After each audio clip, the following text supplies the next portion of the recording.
Oh, top of the morning to you, everybody. Look at this. 3 days in a row with high temperatures in the 80s. What do you say we add a fourth to that today, huh? This will be the last day, though, as our temperatures are going to start to fall after that. But we started the month so far below normal, and ever since then, we've been above normal again. Well, we'll tack a couple of below normal days onto this upcoming weekend as well, as we do think that temperatures are going to be in the 60s for you on Saturday and Sunday. So this is when I like weeks like this, when I get 80s and 60s, because then everybody's happy, right? Colder weather lovers, warm weather lovers, fog lovers, well, are there really fog lovers out there?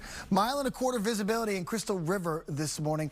That little stretch of I-75 running through Sumter County. Watch out, it's fogged in again this morning. And we're also noticing some fog from Sarasota southward toward the Venice area over, going eastward into DeSoto County around Arcadia with a little bit of fog this morning. So it's a very warm, very humid air mass that we're sitting in, at least right now, and that's why we're getting that fog this morning. Look at the rain off the east coast of our state, just kind of running parallel to it. We're not concerned about this, and really worst case setup, you got a 20% chance of a quick shower this afternoon. So that's not a big deal. Look at the temperatures, though, in the 60s for most of Central Florida.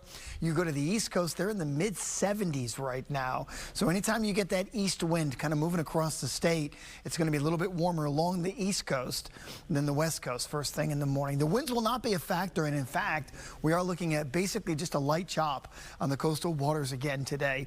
And because of the fact that the winds are going to be light, it will allow a little bit of a sea breeze to develop this afternoon.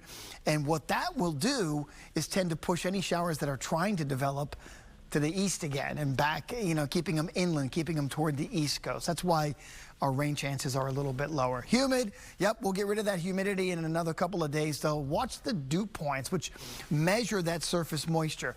Mid-60s, kind of humid. Mid-40s, incredibly dry. So by Friday night, our air mass will be completely different around here. It's just a couple of days. Front to the northwest, you can see it. Notice, though, there's just not a lot of moisture associated with this front. So when it comes through, there's just not much to it. So again, rain is not something we're going to get a bunch of as this front comes through, but colder, drier air, yes, we'll get that. 82 today, give or take a degree. We actually hit 85 yesterday, believe it or not, very briefly. So would we, 82 to 84 just in general. Mild, muggy tonight. Lows are back in the 60s again. Then a front's going to come through with very little fanfare tomorrow. A mixture of clouds and sun. Tomorrow's high will be around, say, 76 degrees in general. East winds running 5 to 10 knots. That's it for boaters today. I love it. Seas running a foot or less. The water temperature, it's almost Christmas. We're in the mid-70s for water temperature still. It's like, wow. We'll go down to 70 for a high on Friday, then high temperatures Saturday and Sunday in the 60s. Christmas Eve day, 73 for a high. Christmas Day right now, even though it's not technically on the 7 days, we're looking at mid-70s.